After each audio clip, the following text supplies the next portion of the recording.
As we're having this discussion, this torture discussion, what do you think about Western democracy? What do Western ambassadors do in India? If my ambassadors did a fraction of that, you would all be up in arms. So I think there are double standards here. मैं जयशंकर को सुनता हूँ sir, मैं वो foreign of trips पे sir वो उसने European सारे बैठे हुए थे, उसने कहा एक तो आप इस खत से निकल आए कि आपकी लड़ाई हमारी लड़ाई है. The mark you see on my nail is a mark of a person who's just voted. To self-appointed custodians, people who've never fought an election, who are nothing to do with democracy, actually telling the rest of the world what is right and what is wrong in democracy. And I think it is, to me, inevitable. इसी तरह मोदी के जो foreign minister है वो भी बड़े सख्त उन्होंने घूर रहे हैं. तो मैं ये समझता हूं कि अमेरिका ने मोदी को फोर्स किया है कि उनसे ऑयल गैस भी खरीदे. मुझे तो कभी कभी लगता है सर, जो मैं उनको देखता हूँ, मैं फॉरेन ट्रिप्स देखता हूँ, फॉरेन वो जिस तरह उन्होंने मिडिल ईस्ट में सर हमारा होल्ड था, मिडिल ईस्ट में वो मनूवर कर गए. ये डॉक्टर जयशंकर ने basically he was basically in other words he was educating or he was trying to give a lecture. फिर यूरोप में मैं देखता हूँ कि वो अपने मामलात कर गए, वो रशिया के साथ अपने मामलात देख रहे हैं, वो चाइना के साथ अपने मामलात देख रहे हैं. ऐसा लगता है कि कम से कम फॉरेन पॉलिसी के लिहाज से इंडिया ने पाकिस्तान को आउट क्लास कर दिया सर. अब खबर बाजवा साहब ये है, 5th जनरेशन के लड़ाका तैयारे जो है वो लड़ाके चाइना से चीन हमें दे रहा है, और उसके बाद भारत और पाकिस्तान का जो मुकाबला है वो पाकिस्तान यहां अल्लाह की रहमत से और भारत यहां आ जाएगा. I personally enjoyed Dr. Jaishankar. He's one of the finest statesmen of the contemporary international politics.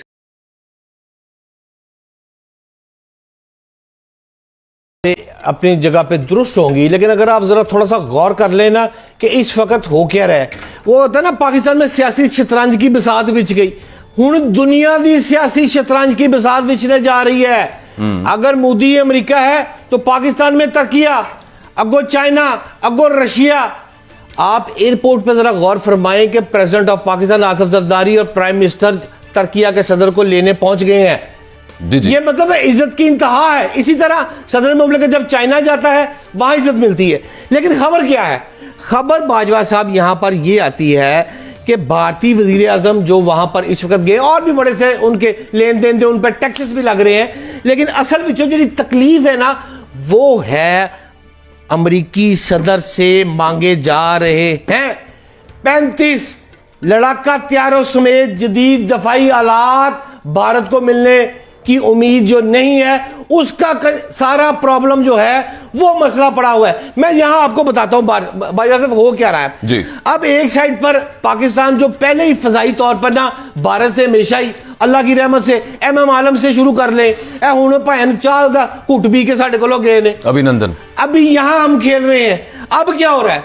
अब खबर बाजवा साहब ये है, 5th जनरेशन के लड़ाका तैयारे जो है वो लड़ाके चाइना से चीन हमें दे रहा है, और उसके बाद भारत और पाकिस्तान का जो मुकाबला है वो पाकिस्तान यहां अल्लाह की रहमत से और भारत यहां आ जाएगा. क्यों आएगा? उसका जवाब यह है कि 35 तैयारों का जो पहला स्क्वाड है वो 40 तैयारों पर मुश्तमिल है.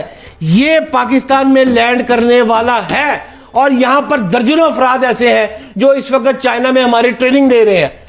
और ये त्यारा बाजवा साहब ये जब ऊपर जाता है ये भारत के रडार में नहीं आना.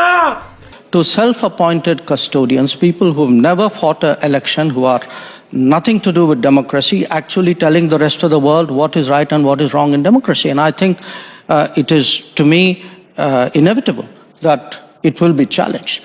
My second issue, is, look, every country has its mainstream politics. It has its outliers, okay? If I were to look, for example, at how much Europeans, Westerners reach out to outliers in those societies, if I were to look at what do Western ambassadors do in India, if my ambassadors did a fraction of that, you would all be up in arms. So I think there are double standards here. मैं जयशंकर को सुनता हूँ sir, मैं वो foreign of trips पे sir वो उसने European सारे बैठे हुए थे, उसने कहा एक तो आप इस खत से निकल आए कि आपकी लड़ाई हमारी लड़ाई है और हमारे मसले आपके मसले नहीं हैं। इस सबसे ज़रा निकला है यूरोप का मसला सारी दुनिया का मसला होना चाहिए और सारी दुनिया का मसला यूरोप का मसला नहीं होना चाहिए। मुझे तो कभी कभी लगता है सर, जो मैं उनको देखता हूँ, मैं फॉरेन ट्रिप्स देखता हूँ, फॉरेन वो जिस तरह उन्होंने मिडिल ईस्ट में सर हमारा होल्ड था, मिडिल ईस्ट में वो मनूवर कर गए, अमेरिका क्वाड 4 उन्होंने बना दिया, फिर यूरोप में मैं देखता हूँ कि वो अपने मामलात कर गए, वो रशिया के साथ अपने मामलात देख रहे हैं, वो चाइना के साथ अपने मामलात देख रहे हैं। ऐसा लगता है कि कम से कम फॉरेन पॉलिसी के लिहाज से इंडिया ने पाकिस्तान को आउट क्लास कर दिया सर। नहीं, वो तो जाहिर है, उन्होंने चाइना से दुश्मनी अपनी वेस्ट को बेची है ना। हाँ जी, पाकिस्तान को भी समझ नहीं आ रही, हम 2 दिन हम चाइना के साथ होते हैं, 2 दिन हम अमेरिका के साथ होते हैं। पाकिस्तान के अंदर हमें पोस्ट कोल्ड वॉर हमारी इंटरनेशनल पोजीशनिंग क्या होनी है, इस पे कोई सीरियस काम नहीं हुआ। अच्छा। और ये एक बहुत संजीदा एक मामला है और मसला है। इसके ऊपर पाकिस्तान में एक बड़ी जो है वो एक एकेडमिक डिबेट चाहिए पहले कि आखिर हमने आखिर करना क्या है। अच्छा, मैंने इस स्टेज के ऊपर अपने हिंदुस्तानी जो भाई हैं, हमारे जो कल्चरल ब्रदर्स हैं, ठीक है, मज़हब का हमारा ज़रूर फ़र्क है, उन्हें मैंने एक मुफ्त का सिंसियर मशवरा देना था। वो मशवरा ये देना था कि देखिए, ये जो पिछले 24 घंटों में आपकी परफॉर्मेंस है और वैसे भी आपकी रोज़ की जो परफॉर्मेंस आप देखते हैं, उससे ये पता चलता है कि आप हमारे भाई हैं। मज़हब का ज़रूर फ़र्क है, कल्चरल आप हमारे ब्रदर्स हैं। पता नहीं किस तरह से आपके जहन में ये तासुर डाल दिया गया है कि आप कोई पता नहीं कल्चरली हमसे सुपीरियर है, या कोई इंटेलेक्चुअली आप हमारे से सुपीरियर हैं।